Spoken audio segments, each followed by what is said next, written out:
to exotic places for the winter time to go on a vacation, and especially in their RV. But what do you do in the winter? And a lot of people just travel all over the place. But what about winter time travel in an RV? What do you do? And especially when the weather gets really cold, like it is right now in a lot of places. So sticks and bricks. That's RV lingo for a house, by the way. In a sticks and bricks, your pipes can freeze when the temperature outside drops below freezing. But in an RV, the same issue can be an even bigger problem because most of your pipes are really thin. And a lot of RVs, all of the pipes are exposed. And so if the temperature drops just a little below freezing, the freezing process can happen very quickly in your pipes overnight or during the day. So how do you prep? How do you get ready for that? In this video, we're going to talk through some of the ways to get yourself ready for the winter. And a hint, your prep does not start when the snow begins. Your prep has to begin before that. If you're interested, then stick around and let's start to explore what that looks like. So first off, let's look at prepping for winter weather. Prepping for the weather. As winter approaches, a lot of us go out and we start to do some shopping for our kids for their new winter clothes because they outgrew what they had last year and they need a new coat. They need gloves. They need long johns. They need some shoes. They need the hat that they're going to wear when they go outside and play in the snow. They need all of these different items to put on themselves. But in an RV, we also have to think about clothing your RV for cold weather. We were in Flagstaff, Arizona for a while, and the weather there, it was one of the most beautiful, amazing summers that we've ever spent anywhere. The weather there for the summer was phenomenal. We loved it. It was so great. But what we discovered was that the weather there can also change very quickly. So it went from highs in the 60s to all of a sudden, just in a short few days, we looked at a low that was 18 degrees. And so we had to hustle our bustle and make sure that the RV was prepped for that. And our friends had the same kind of an issue. They had never dealt with what it was like to live in an RV during cold weather. And so they had to start to think about what they were going to do to get their RV ready also.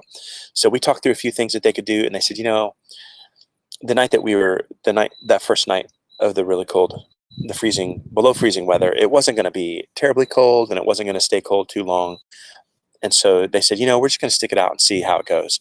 The next morning we saw them leaving at like 8 o'clock in the morning. They were pulling the RV out. They were on their way. They were done. It didn't work for them. So what were some of the things that they could have done to prep? And what are some of the things that they should have done to prep? Their RV was not like ours because their pipes were all exposed. Our RV actually has a lining underneath all the pipes and the electric and the water tanks. There's a lining on the bottom that encapsulates everything under the RV into a bigger space.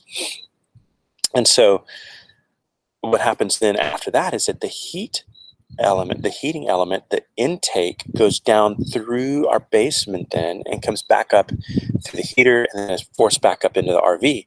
So our basement in that undercarriage then stays at a temperature. It's not 70 degrees in there, but it's mitigated because of that little break right there and because the return air is going through that space. So that area for our RV is not as big of a concern as it is for most. Some friends of ours that lived in Laramie had to do a lot of things. They had to build skirting around their RV. They had to get heat lamps to put underneath the RV to leave there through the course of the winter. But when they did those two things, it made the RV handle the cold very well. And they actually didn't have as bad a winter as they expected. They thought it was going to be pretty miserable, but we were talking to the wife the other day, and she said, it wasn't a blast, but at the same time, you just put the long johns on in the morning and you just knew that you were you're going to be inside most of the day and you weren't going to go out a lot, and the door was not going to open and close a whole lot through the course of the day. So there were just some different little preparations that he had to make in order to be ready for that weather to come. So looking and doing some research, there's some great Facebook groups that have information about how to prep for the winter, what it's like to live in cold weather, and then you should go check those out and do some research and make sure that you're ready. But I would suggest, highly suggest, making sure that you have some space heaters that are ready to go. They make something called a Mr. Buddy that has a little propane tank that attaches to it that you can put inside. That those things supposedly warm up your space incredibly well. If you're plugged in, then you've got some different options as far as room space heaters, and we have a couple of them. We have one for the back and one for the master bedroom that we just leave plugged in, and they kick on automatically when the temperature goes below a certain level. And so there are different things that you can do to prepare for your winter to make sure that you're set up for when the weather drops below the comfort for your RV. So prepping for the weather. But I'm going to also throw out that prepping for the weather may mean that you are planning where you're going to be when the cold weather hits.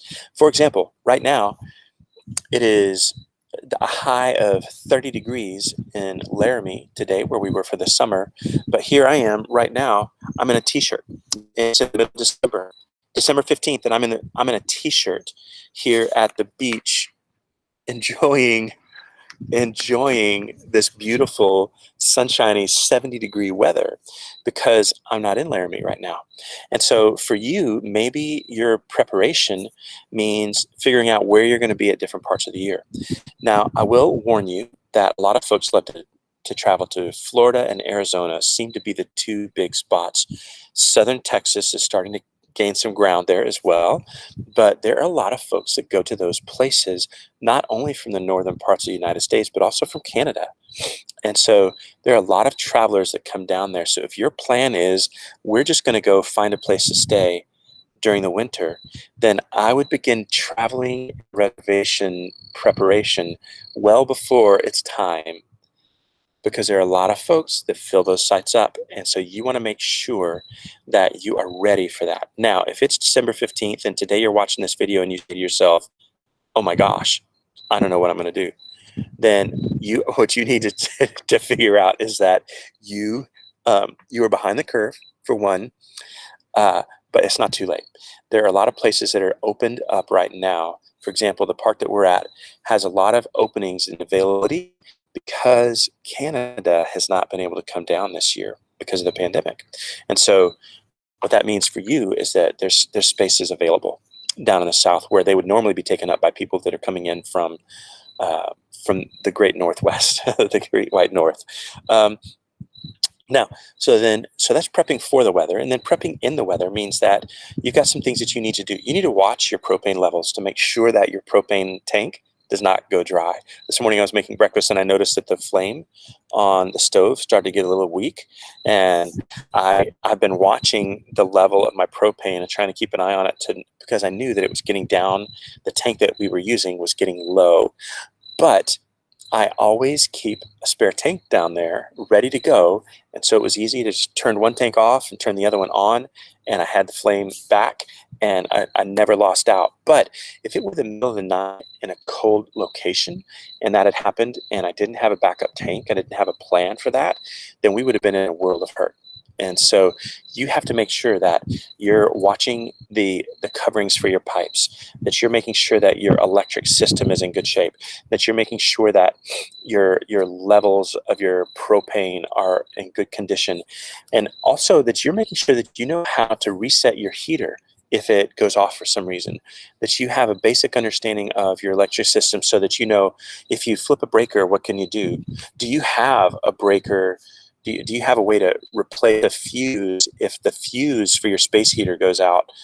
Or are you going to wait until the next morning when the stores open up so that you can go and grab one? So these are just little things that you need to do to prep in the weather so that when the weather hits, that you're ready for those situations also. But again, a lot of that is going to happen before the weather hits. So don't wait until it's too late. And then that prepping to avoid the weather. So that planning your route and planning your trips and making sure that you know where you're going to go and when you're going to go there, that's a big deal. And so I highly suggest we use a program called RV Trip Wizard. And if you want to know more about that, you can message me, and we've got a training that we're going to do on that. But RV Trip Wizard is a fantastic way to plan your route and to find places to stay that is going to help you to figure out where you're going to go to chase that good weather. There's actually a map that you can find online. I don't remember where it is, but you can search it out and find it yourself. Do a little DuckDuckGo search for a 70-degree map that chasing 70 degrees, so that it shows you where the average temperature is 70 degrees at any given week of the year. And it starts you off in the winter in South Texas, and then it goes up all the way to Alaska in the summer, and then back down through Canada, so that you can find 70-degree weather that you can camp in, so that you can have a great experience. And there's actually a guy on Instagram, Chasing 70 Degrees, I think is the name of his Instagram. But you can go check him out also. He's got some YouTube videos that he's chasing that 70 degrees. Him and his dogs are chasing 70-degree weather. So there are a lot of different resources that you can use to try to find good weather. And that doesn't necessarily mean that you have to be in those places that are the typical. So it doesn't have to be Florida, Texas, and Arizona. There are other places that have fine weather in the winter as well. Very manageable weather in the winter, but you want to make sure that you're in a spot that you want to be.